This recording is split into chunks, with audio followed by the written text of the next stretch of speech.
नमस्कार, आप देख रहे हैं बिहार तक और आपके साथ मैं हूं ऋचा शर्मा। बिहार के सीएम नीतीश कुमार की जब आपने तस्वीर देखी होगी, हंसते हुए ही देखी होगी। नीतीश कुमार के बात करने का अंदाज और सरल स्वभाव सबको पसंद आता है, लेकिन सीएम नीतीश के जीवन में एक ऐसा वक्त भी आया जब वो पूरी तरह टूट गए और फूट फूट कर रोए। जब भी नीतीश की जीवन की परिकल्पना होगी, इस अध्याय को जोड़ा जरूर जाएगा। बात है 2007 की। नीतीश अपनी पत्नी मंजू देवी से बेहद प्यार करते थे, लेकिन कुछ साल पहले 2007 में उनका निधन हो गया। पत्नी की मौत पर नीतीश की हालात बच्चों जैसी थी।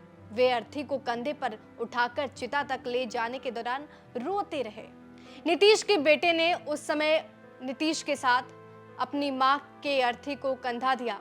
हालांकि दबी जुबान से यह भी कहा जाता है कि अंतिम कुछ सालों में पत्नी के साथ नीतीश का रिश्ता बहुत अच्छा नहीं था।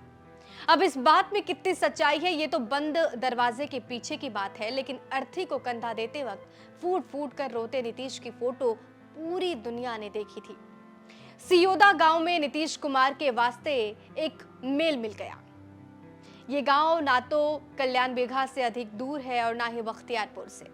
कृष्णनंदन सिन्हा गांव में स्कूल के प्रधानाध्यापक और कुर्मियों की एक सुसम्मानित वंश परंपरा से थे।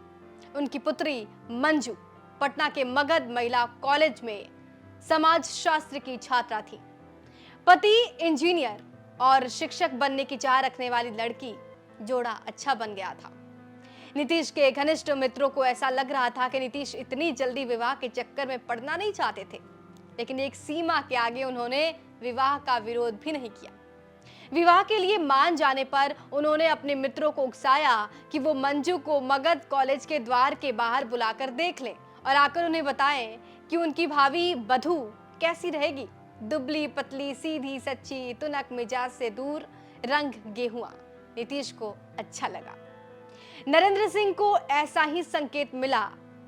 नीतीश की तरफ से सब कुछ बढ़िया चल रहा था और एक दिन बवाल हो गया। स्पष्ट नहीं है कि किस तरह, लेकिन नीतीश को भनक लग गई कि उनके पिता ने मंजू के पिता से दहेज के रूप में 22,000 रुपए लिए हैं। उन दिनों परस्पर बातचीत के आधार पर यह तय की गई। शादियों में ऐसा चलन था, आज की अपेक्षा तब अधिक था। परिवारों में इस तरह का लेना देना खुशी से होता था। ये एक तरह से समझौते पर मुहर लगाना औपचारिकता भर हुआ करती थी। नीतीश के पिता को लगता था कि उनका बेटा इसके लिए हामी नहीं भरेगा। उन्होंने नीतीश की पीठ पीछे दहेज ले लिया। नीतीश को जैसे ये भनक लगी कि उनके पिता ने 22,000 रुपए लिए हैं, नीतीश नाराज हुए और वो 22,000 रुपए नीतीश ने लौटा भी दिए। जब नीतीश कॉलेज में थे उस समय उनकी वाइफ, उनकी पत्नी मंजू भी कॉलेज में थी और दोनों की शादी में तमाम तरह की बाधाएं भी उत्पन्न हुई। लेकिन इसके बाद भी साल 1973 में दोनों ने आत्मसम्मति से कोर्ट में शादी कर ली। लेकिन 2007 में इस कहानी का अंत हो गया और नीतीश के जीवन अध्याय में ये पन्ना जुड़ गया।